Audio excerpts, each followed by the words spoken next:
Chapter 10. So You Want to Be a Detective.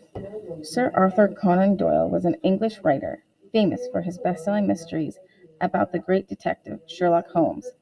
Holmes was brilliant and observant. He could tell 100 things about a man just by looking at and listening to him.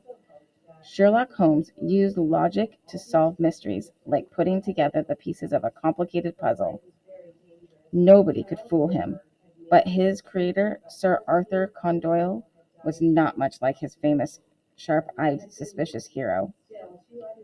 When Houdini and Conan Doyle met, Sir Arthur had recently become interested in a new movement called spiritualism. Spiritualism was very popular after World War I in the 1920s. Spiritualism claimed to communicate with ghosts and spirits of the dead. After the war, many people needed to believe, they could contact their lost loved ones. At a seance, people called themselves mediums would gather a group around a table and try to communicate with the dead. Mediums used a lot of mysterious phenomena to show that ghosts were really present. Floating objects, strange knocks on the table, instruments that played themselves. According to Sir Arthur, spiritualism was absolutely the most important development in the whole history of the human race.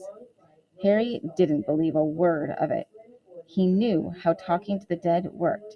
It had been a part of his own show when he was very young, but he stopped doing it because it was wrong to trick people.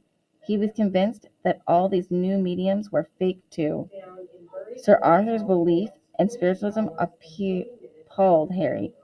How could such a smart man with such a respect for logic be deceived by parlor tricks? The answer is that people believe what they want to believe. Sir Arthur had lost a son in World War One. After a medium delivered a message from his son, Sir Arthur desperately wanted to believe it was true. The Conan Doyles were both so committed to spiritualism that Lady Conan Doyle started trying to channel spirits herself. Harry kept quiet about his doubts when he first met Sir Arthur. He wanted to remain friends with the great author. Apart from spiritualism, the two men really got along very well. Sir Arthur was fascinated by Harry's illusions and skills. Even later in life, after they stopped speaking to each other, Sir Arthur still told people that he was sure that Harry had psychic abilities. How else could he explain his escapes? Well, of course, Harry could have explained them, but he wasn't about to reveal his secrets that easily. The two men first met in 1920 and were close friends for almost 2 years. But in early 1922, because Harry liked Sir Arthur, he agreed to attend a seance with him. It was a big mistake. The Conan Doyles were staying in New Jersey during Sir Arthur's lecture tour of the United States. The Houdinis were visiting for the weekend, and Sir Arthur suggested that they try something called an automatic writing seance. This meant that Lady Conan Doyle would go into a trance and try to contact the spirits. Then she would write down anything they told her. Sir Arthur thought perhaps they would be able to contact Harry's mother. Harry was nervous about the seance, but he agreed to participate. Perhaps there was some part of him that actually hoped he could communicate with Cecilia. He still missed his mother terribly. Sir Arthur was thrilled with the results of the seance. His wife filled 15 pages with messages for Harry, expressing Cecilia's love for him and how much she missed him. Sir Arthur thought Harry had to be as convinced as he was. Surely he couldn't deny this kind of evidence. Harry didn't want to offend Sir Arthur Conan Doyle. He was polite during the seance and didn't say anything about his suspicions. But afterwards, in his diaries and letters to friends, he openly revealed all his doubts. For one thing, he said Lady Conan Doyle had began the message by drawing a cross at the top of the page. She said this was a typical sign showing that the spirit was good. But Harry did not think his mother, who was Jewish, would ever have drawn a cross. Even more suspicious, the messages were entirely in English, a language Harry's mother had never spoken. Surely, if she really wanted to send a message to Harry, she would have written it in German. Sir Arthur heard about Harry's comments and was outraged. How dare Houdini accuse Sir Arthur's wife of fraud? To be fair, Lady Conan Doyle was probably not trying to trick Houdini. She was really might have thought she was receiving messages from Cecilia Weiss. That's how much she believed in spiritualism and in her own connection to the spirit world. Harry and Sir Arthur started writing angry letters to each other in April of 1922.